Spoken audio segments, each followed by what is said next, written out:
Lucas capítulo 15, eu vou ler do versículo 1 e 2, e depois eu vou ler a partir do versículo 11, amém? Quantos acharam Lucas 15, amém? Diz assim a palavra do Senhor: e aconteceu que todos os pecadores, como os coletores de impostos e pessoas de má fama, estavam se reunindo para ouvir Jesus. Entretanto, os fariseus e os mestres da lei o censuravam, murmurando: este saúda e se mistura a pessoas desqualificadas e ainda partilha pão com elas. Versículo 11: e Jesus continuou: um homem tinha 2 filhos. O mais novo reivindicou do seu pai: pai, dá-me parte da herança a que tenho direito. E consentido o pai, repartiu sua propriedade entre eles. Não se passou muito tempo, e o filho mais novo reuniu tudo o que tinha, partindo para terras distantes, e lá esbanjou todos os seus bens, vivendo de forma irresponsável. Coincidentemente, após haver gasto tudo o que possuía, abateu-se sobre aquela região uma grande fome, e ele começou a passar muita necessidade. Por esse motivo foi empregar-se com um dos cidadãos daquela região, que o mandou para o campo a fim de cuidar dos porcos. Ali chegou a ter vontade de encher o estômago com as vagens de alfarrobeira com as quais os porcos eram alimentados. No entanto, ninguém lhe dava absolutamente nada. Foi quando, caindo em si, falou consigo mesmo: quantos empregados de meu pai têm comida com fartura, e eu aqui morrendo de fome? Levantar-me-ei e tornarei a caminho de volta para meu pai. E ao chegar lhe confessarei: pai, pequei contra o céu e contra ti, não sou mais digno de ser chamado teu filho, trata-me como um dos seus trabalhadores. E logo em seguida levantou-se e saiu na direção do pai. Vinha caminhando ele ainda distante, quando seu pai o viu, e pleno de compaixão, correu ao encontro do seu filho, e muito abraçou e o beijou. Então o filho lhe declarou: pai, pequei contra o céu e contra ti, não sou mais digno de ser chamado teu filho. Entretanto, o pai ordenou a seus servos: trazei depressa a melhor roupa, vestiu com distinção, ponde-lhe um anel de autoridade e as sandálias de filho. Trazei também um novilho gordo e o preparai, comamos, façamos uma grande festa e regozijemo-nos. Portanto, este meu filho estava morto e voltou à vida, estava perdido e foi encontrado, e começaram a celebrar o seu regresso. Entre mentes, o filho mais velho estava no campo. Quando foi se aproximando da casa do pai, ouviu o som da música e das danças. Então chamou um dos servos e indagou-lhe sobre o que estava acontecendo. Este informou: teu irmão regressou, e teu pai mandou matar o novilho gordo, porque o recebeu de volta são e salvo. Mas o filho mais velho encheu-se de ira e negou-se a entrar. Então o pai saiu e insistiu com ele, porém ele replicou ao pai: há tantos anos tenho trabalhado como um escravo para ti, sem nunca ter desobedecido a uma só ordem tua. Contudo, tu nunca me ofereceste nem ao menos um cabrito, para que pudesse festejar com meus amigos. No entanto, chegando em casa, esse teu filho, que pôs fora os teus bens com prostitutas, tu ordenaste matar um novilho gordo para ele. Então lhe arrazoou o pai: meu filho, tu sempre estás comigo, tudo o que possuo é igualmente teu. Porém nós tínhamos que celebrar muito a volta deste teu irmão e regozijarmos-nos, porque ele estava morto e reviveu, estava sem esperança e foi salvo. Amém? Quantos já conheceram essa história? A maioria, amém, glória a Deus. Queridos, eu quero que você analise que Jesus contou 3 parábolas por identificar uma situação que aconteceu entre os publicanos e os fariseus. No versículo 15, no capítulo 15, perdão, e o versículo 1 e 2, você vai ver que Jesus estava ensinando a palavra, e logo ele atraía muitas pessoas, porque ele tinha uma sabedoria vinda do céu. Logo, essas pessoas que ele atraíam eram quem? Publicanos, que são os coletores de impostos, pessoas de má fama, e os fariseus estavam fazendo o quê? Recriminando a atitude de Jesus. Eles ficaram chateados. Para quem não sabe, os publicanos eram aqueles que cobravam impostos e geralmente estavam envolvidos em corrupção. Então, eram pessoas que não eram bem vistas pela sociedade. Então, Jesus, e o interessante, que Jesus estava no meio deles, mas não fazia o que eles faziam. Jesus estava ali para influenciar e não para ser influenciado. Porque tem gente que pega esse argumento e diz: ah, mas Jesus andava no meio dos pecadores, eu vou também me meter na gandaia, eu vou ficar no meio dos pecadores, e passa a fazer o que eles fazem. É diferente. Jesus atraía aquele povo pela sabedoria e a palavra revelada. Então Jesus está ali ensinando, mas o que chama a atenção nesse texto é que os fariseus, quem é fariseu? Eram aqueles que praticavam com muito zelo o Torá. Eles conheciam muito bem a lei, e eles andavam na linha judaica. Eram aqueles perfeitos, religiosos, que queriam praticar com exatidão o que o Torá dizia. Porque quando você ouve fariseu, é óbvio que a Bíblia faz muita menção às pessoas hipócritas, e de fato eles eram. E aí, o que eles vão dizer? Eles saúdam e se misturam com pessoas desqualificadas. E eles falam assim, e Jesus ainda parte o pão com eles. Queridos, e aqui vai uma reflexão muito grande, porque eles se julgavam outro nível, eles se julgavam pessoas superiores, mas talvez esse não fosse o maior problema, apesar de ser um grande problema. O maior problema é não querer que essa gentalha na cabeça deles recebesse tamanha graça. A irritação deles é que eles não fazem o que eu faço e possuem o que eu estava querendo ter.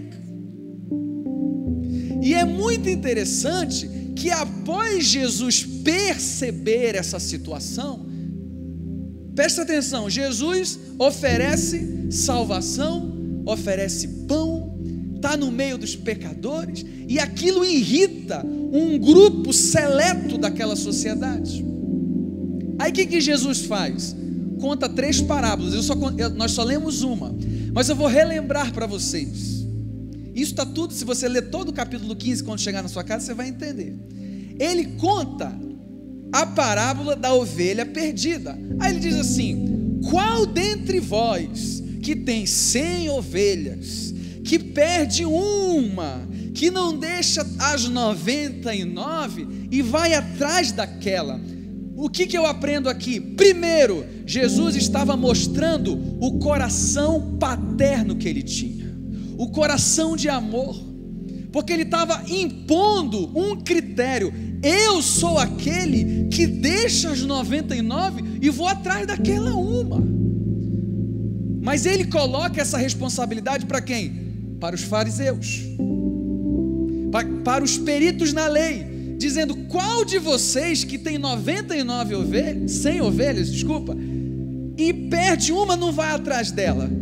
Talvez um deles poderiam dizer: ah, se eu tivesse 100 e uma se perdesse, que se dane. Mas Jesus ali estava estabelecendo um padrão de amor, porque ele é assim, ele deixa as 99 e e vai atrás daquela perdida? Qual de vocês que vai e procura aquela 99 e quando volta, coloca ela sobre os seus ombros, chama os amigos, chama os vizinhos, chama as pessoas e comemora porque aquela ovelha estava perdida e ela foi resgatada? Ele contou essa parábola. Logo em seguida, ele conta a parábola da dracma perdida. E ele vai dizer: qual é a mulher que, possuindo 10 dracmas e perdendo uma delas, não acende uma candeia e vai atrás daquela dracma e procura? Você imagina essa situação: perdi uma dracma, e essa dracma correspondia a um dia de um trabalhador.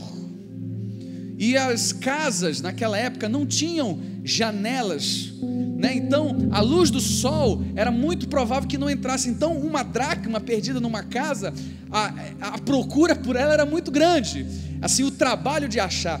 Qual de vocês que tendo uma mulher com 10 dracmas, ela perde uma, e quando ela encontra aquela dracma, ela chama as suas vizinhas, amigos, achei a dracma, vamos celebrar, vamos nos alegrar. E Jesus continua contando uma outra história, que foi a que a gente leu. Aí ele vai contar a história de 2 irmãos, o mais novo e o mais velho. E ele começa a dizer: o mais novo reivindicou do seu pai a parte da herança que tinha direito. Mas eu quero que você entenda aqui que as 3 parábolas que Jesus contou foi para responder e dar uma mensagem à insatisfação daquele grupo por Jesus estar dando atenção a pessoas pecadoras. E através dessa história eu quero extrair alguns princípios da palavra de Deus. Quando a gente lê do versículo 11 em diante, que o filho mais novo, reivindica o seu direito. Ele achava que tinha muito direito, e às vezes nós somos assim. Nós achamos que temos muito direito, mas esquecemos dos nossos deveres. Focamos nos direitos e esquecemos dos deveres. Se você for analisar a atitude desse filho, ele foi um filho sem noção, um filho de uma maldade muito grande, um filho irresponsável, na nossa linguagem coloquial, cara de pau, porque ele chega para o pai e diz: eu quero a minha parte da herança. Gente, só tem herança quando o pai morre, não é isso? Ele está dizendo: para mim o senhor morreu, eu quero viver do meu jeito. E queridos, às vezes a gente se põe na condição de muito crédito e pouco débito. A gente acha que tem muito crédito. Nós vamos a um restaurante, queremos ser bem atendidos, é meu direito.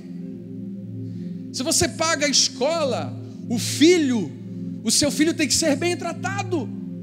A professora não pode falar muito áspero com o seu filho, é seu direito, você paga. Se você vem à igreja, tem que ter um bom louvor, tem que ter uma boa palavra, o kids tem que ser bom, o ar-condicionado tem que estar gelando, porque nós estamos focando nos direitos. Eu tenho direito, e não é errado ter direito, mas precisamos fazer uma balança dos direitos e nossos deveres.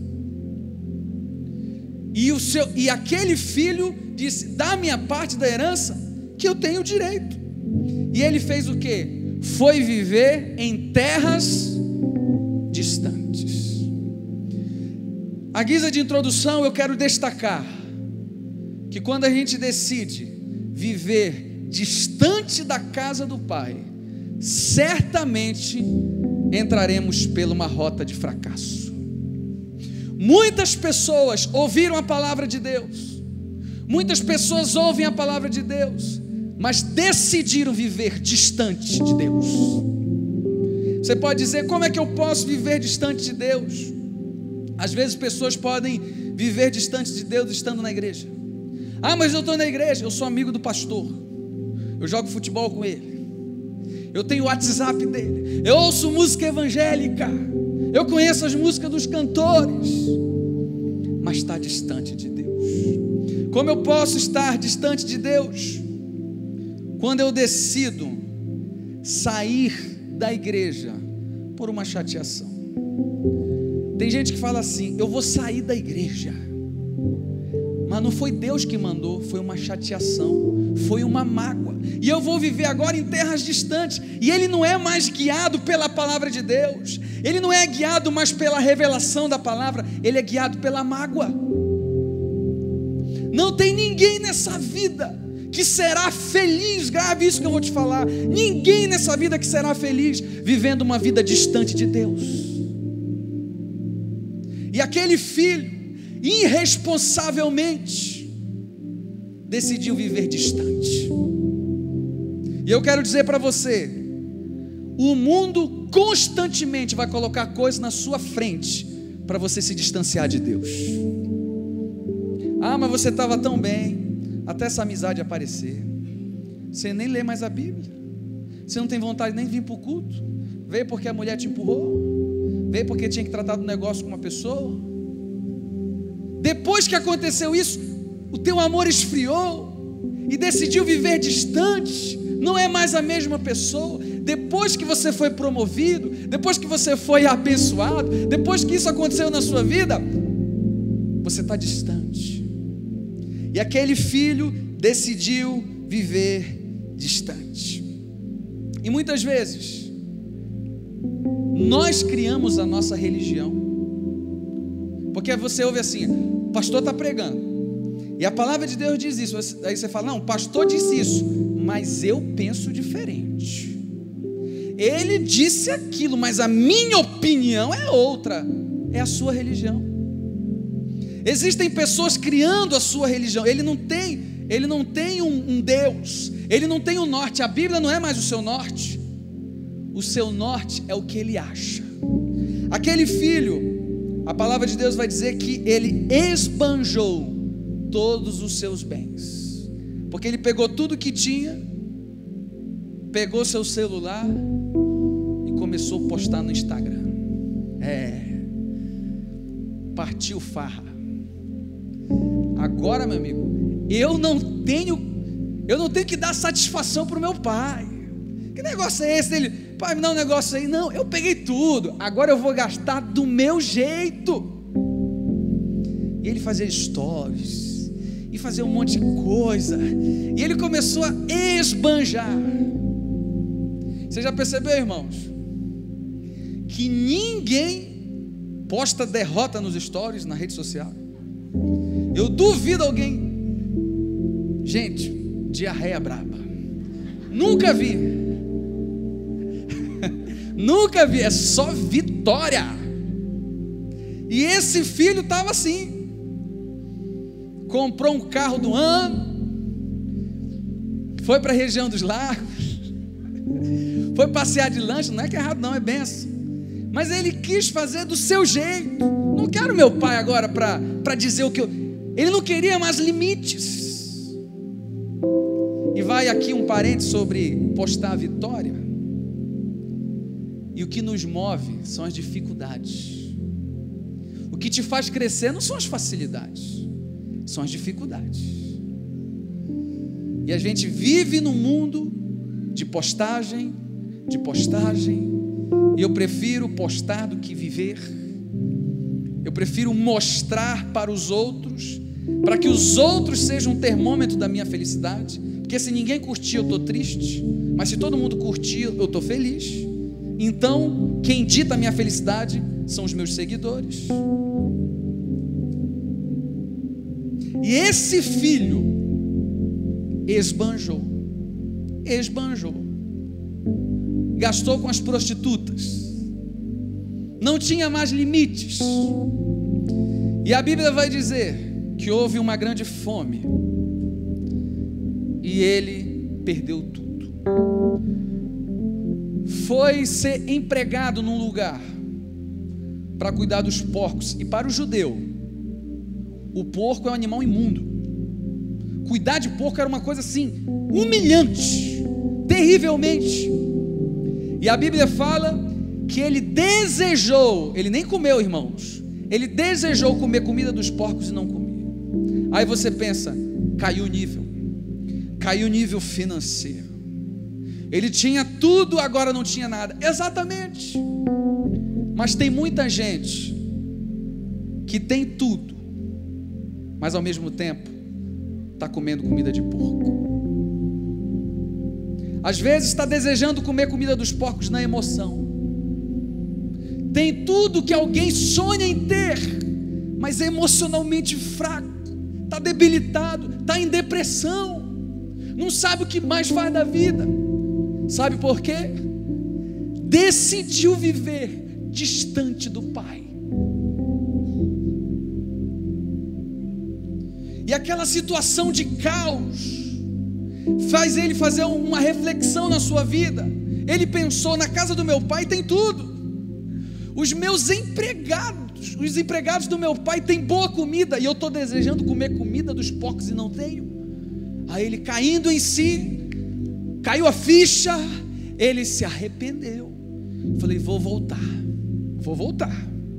porque para se arrepender tem que ter uma atitude de humildade.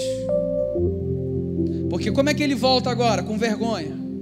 Pegou tudo, desejou a morte do pai, porque quis a herança antecipadamente, e agora volta. Ele teve que se humilhar, teve que reconhecer o seu erro, e ele ensaiou um discurso. Eu vou chegar para o meu pai, vou dizer, pai, eu pequei contra os céus, pequei contra ti, eu não sou nem digno de ser chamado teu filho, por favor, me aceita como um dos empregados, por favor, eu pequei, eu não tenho esse direito, mas, por favor, pelo menos empregado. Ele ensaiou um discurso, irmãos, e quando ele chega lá, ele decidiu voltar, e a Bíblia diz que o pai, ao ver de longe, teve compaixão,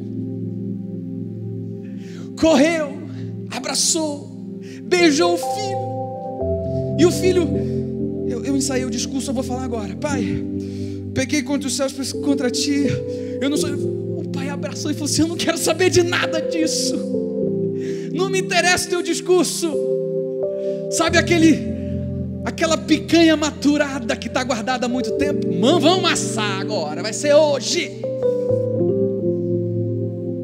Coloca um anel no seu dedo, como sinal de autoridade. Coloca umas sandálias no pé, porque ele não é escravo, ele é filho. Os escravos andavam descalços. Põe a melhor roupa sobre ele. E eles começaram a fazer uma festa, porque Deus é assim, Ele faz uma festa. Deus é um Deus de festa. Você crê nisso? Começou a fazer uma festa e começaram a cantar. O meu filhinho estava perdido, ele voltou. E começaram, dança judaica. Você acha que dança judaica não é assim? É em tom menor assim. O meu filhinho estava perdido e ele voltou para casa do papai. Vamos lá, o meu filhinho, a dança. E as dançarinas, isso. Ele voltou. O meu filhinho estava perdido, ele voltou para casa do papai. Então não, vai lá. O meu filhinho estava perdido, ele voltou. Queridos, imagina essa festa. Música judaica é assim. Quem é músico aqui, não é isso mesmo? Não é isso, Eli? É assim. Nessa ocasião, quem vem chegando? O irmão mais velho. Que música é essa? Que som é esse? Aí eles disseram, um dos empregados, teu irmão que estava perdido voltou. Teu pai mandou assar aquela picanha Angus com 5 lapas de gordura. Quem é churrasqueiro me entendeu agora, né, irmãos? A gordura tem que estar forte. E o que aconteceu com o irmão quando ouviu isso? Ficou irritado. Ficou muito irritado. E aqui eu tenho 3 afirmações a dizer a você. E a primeira: você se alegra com a bênção do seu irmão? Ou você fica irritado, ou você fica irado. Aquela pessoa que é da tua área de trabalho foi promovido, você não foi. Você fica alegre? E sabe qual é a visão do irmão mais velho? A mesma visão do fariseu, a mesma visão do perito da lei, que quando viu Jesus favorecendo, partilhando o pão com aqueles que não eram supostamente ao olhar deles dignos, porque quando o irmão viu aquilo, ele ficou irritado, porque na mente dele o irmão era um desqualificado, e era mesmo, irmão, era um Zé Ruela, e era mesmo, mas nós também somos, nós pisamos na bola, todos aqui não merecemos a graça de Deus, mas Ele nos alcançou com a sua graça. Mas o irmão mais velho não aceitava isso, e essa visão ela parte de um egoísmo. Só me interessa se me favorecer, só me interessa se eu for abençoado. Se não acontecer comigo, eu não quero saber com quem vai acontecer. Eu fiquei chateado. Você é um líder na igreja e um dia homenageia um outro líder que faz a mesma coisa que você.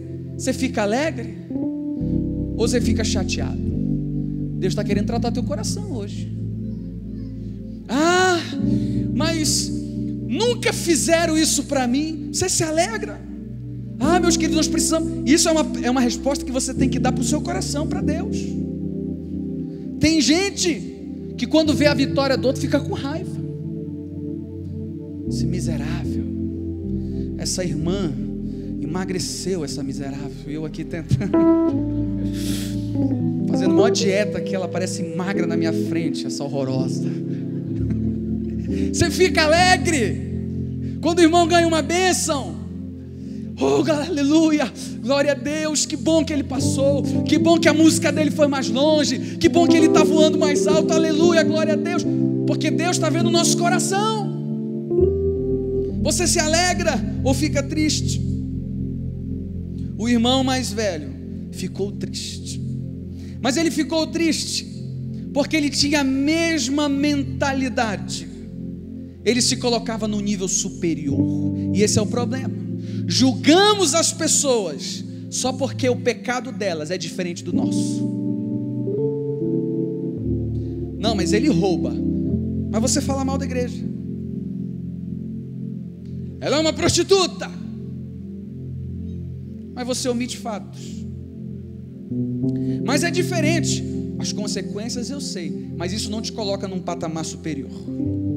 E quando nós nos consideramos superiores e a graça de Deus favorece quem na sua cabeça não merecia, se isso te chateia, Deus está tratando teu coração.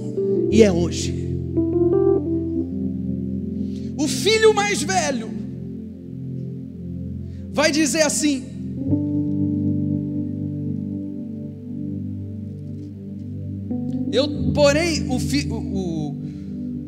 no versículo 30, no entanto, chegando em casa,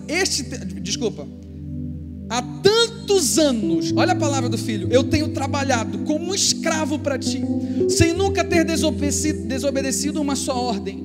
Contudo, tu nunca me ofereceste nem um cabrito para que pudesse festejar com meus amigos. A segunda coisa que eu aprendo aqui com a atitude do irmão mais velho, sabe qual é? Não colecione amarguras em silêncio. Ele estava colecionando uma mágoa profunda do pai, que naquele momento vomitou, se manifestou. Ah, é? Quer dizer que para ele tem essa churrascada aí, e eu que ando na linha, que nunca tive um cabrito para fazer com os meus amigos. Queridos, se nós estivermos presos às mágoas, não conseguiremos ver o nosso futuro. Quando o apóstolo Paulo fala, não que eu tenha alcançado, mas uma coisa eu faço, esquecendo-me das coisas que ficaram para trás, prossigo para o alvo para o prêmio da soberana vocação que está em Cristo Jesus. A mágoa não vai te levar a nada. Não fique guardando isso. Mas ninguém reconhece o meu trabalho, não vou nem falar nada, vou ficar na minha. Aí vai guardando. Aí o marido faz um negócio, não vou nem falar, vou guardar. Aí o filho vai faz alguma coisa, não vou dizer nada. Aí vai guardando. Numa hora, meu irmão, você fala tudo. Isso não faz bem para você e nem para as pessoas que vão te ouvir, porque você vai ferir pessoas. E aquele filho estava amargurado. E quando viu aquela situação que ele achava que a pessoa não era digna de receber aquele favorecimento, ele ficou chateado. E nós precisamos ter um olhar paternal e não de irmão mais velho. E a terceira coisa que eu aprendo aqui, eu já encerro: um coração egoísta que não celebra a alegria do próximo ainda não sabe que tudo que pertence ao Pai é igualmente seu. Qual foi a resposta do pai? Meu filho, você está sempre comigo, tudo que é meu é seu também. Mas sabe por que ele não conseguia perceber isso? Coração amargurado. Sabe por que ele não conseguia perceber isso? Ele não tinha a visão altruísta e sim egoísta. Assim é muita gente que vive na presença de Deus, teoricamente, lê a Bíblia, vem à igreja, mas não conhece as promessas de Deus para a sua vida, não sabe que tudo que pertence a Deus também é seu. E a palavra de Deus nos diz em Efésios capítulo 1, versículo 3, que Ele já nos abençoou com toda sorte de bênçãos. Ele já nos abençoou. A bênção está disponível para você. Você é herdeiro, você é co-herdeiro com Cristo. Existem bênçãos, existem milagres, tudo disponível para quem é filho. Mas se o filho está magoado, se o filho não consegue se alegrar quando alguém que está precisando é alcançado pela graça, ele não vai desfrutar das bênçãos e maravilhas de Deus. E Deus está falando para você hoje: mude o seu coração, se alegre com as pessoas. O segredo da vida não está na sua duração, mas na sua doação. O quanto você abençoa, o quanto você transborda, o quanto você faz a diferença na vida de outras pessoas. A graça é um presente a quem não merece, mas a quem precisa. Você tem 4 filhos, quem é pai vai me entender talvez, e mãe com mais propriedade. Um filho seu está com câncer, Deus o livre, mas pode acontecer. Você não sabe se ele vai viver. E depois você recebe a notícia que seu filho foi curado, foi restaurado. E você vai celebrar aquilo. Aconteceu aqui na igreja, irmãos, com a Gigi. Quantos conhecem a Gigi aqui? Hoje a Gigi pega aula de violão com o Eric. Coisa mais linda. A gente gravou o primeiro clipe Nada Temerei com ela. E quando alguém, se o pai vai comemorar, esse meu filho estava morto, mas reviveu. O filho que não tinha câncer não pode dizer: o que eu vou ganhar? Ué, você está bem, filho, você está com saúde. Ele estava para morrer, a gente vai comemorar. Sim, mas vocês estão fazendo festa para ele? Não vai ter um Kinder Ovo para mim? Não vai ter algo da Hot Wheels? Não vai me levar no cinema para ver Dragon Ball, Super Brawl? Sei lá se é esse nome. Não tem nenhum favorecimento para mim, não tem nenhuma compensação, porque o meu coração não consegue enxergar a graça de Deus na vida do outro. Precisamos ter um coração de pai e não de irmão mais velho, porque o irmão mais velho não consegue contemplar a graça e o amor de Deus na vida do outro. E o que eu aprendo com o pai? Eu aprendo que o pai sempre está pronto e ansioso para que você volte. Você imagina a cena? Ele estava lá na janela, todos os dias, guarda esse novilho aí, engorda ele, porque meu filho vai voltar. E ele ficava lá: quando é que meu filho vai voltar? Você sabia que Deus fica assim para você?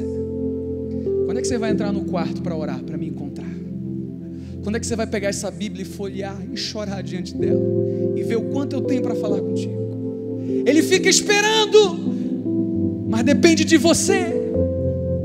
Deus queria decidir por você.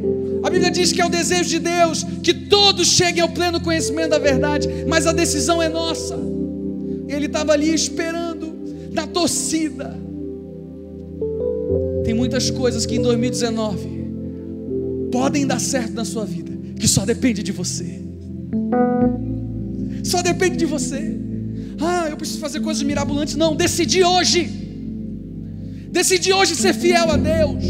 Decidi hoje dar um chute nesse pecado, nesse vício que te prende, que tenta te dominar, e você vai dizer: hoje eu vou me libertar disso, porque eu vou tomar a decisão de voltar para Deus.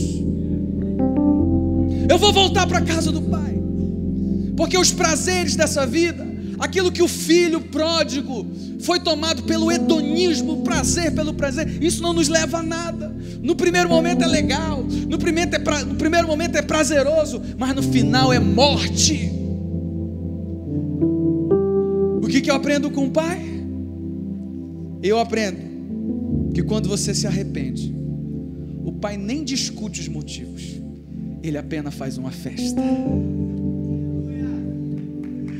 Ele faz uma festa.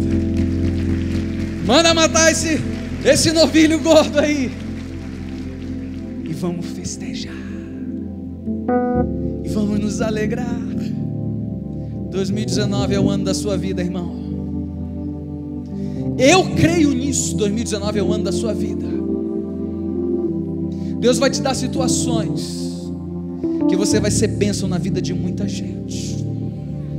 E quando alguém do seu lado, um irmão seu, for promovido, for abençoado, você não vai dizer: e para mim? Cadê o meu? Não, você vai se alegrar, porque o seu coração não vai ser de irmão mais velho, e sim de pai, que quando vê o filho voltar, teve compaixão. Nos olhos, os teus olhos serão os olhos de Deus, as tuas mãos serão as mãos de Deus, os teus pés serão os pés de Deus. Eu tive fome, tu me deste de comer. Eu tive sede, você me deu de beber. Eu era forasteiro, você me deu abrigo. Quando foi que eu fiz isso, Deus? Quando vocês fizeram um dos meus pequeninos. Deus vai te alcançar para que você alcance outras pessoas. Mas tudo que você precisa fazer nessa noite é reconhecer a bondade e a graça do nosso Deus, que é infinito em amor. O diabo quer te acusar, quer dizer para você: você não é nem digno de estar sentado nessa cadeira. Mas a Bíblia diz que nenhuma condenação há para aqueles que estão em Cristo Jesus. E o sangue de Jesus nos purifica de todo pecado. Ele nos lava, Ele nos limpa, mas a decisão é sua. O Pai é amoroso, Ele faz uma festa. E hoje é mais um dia que Ele vai fazer uma festa.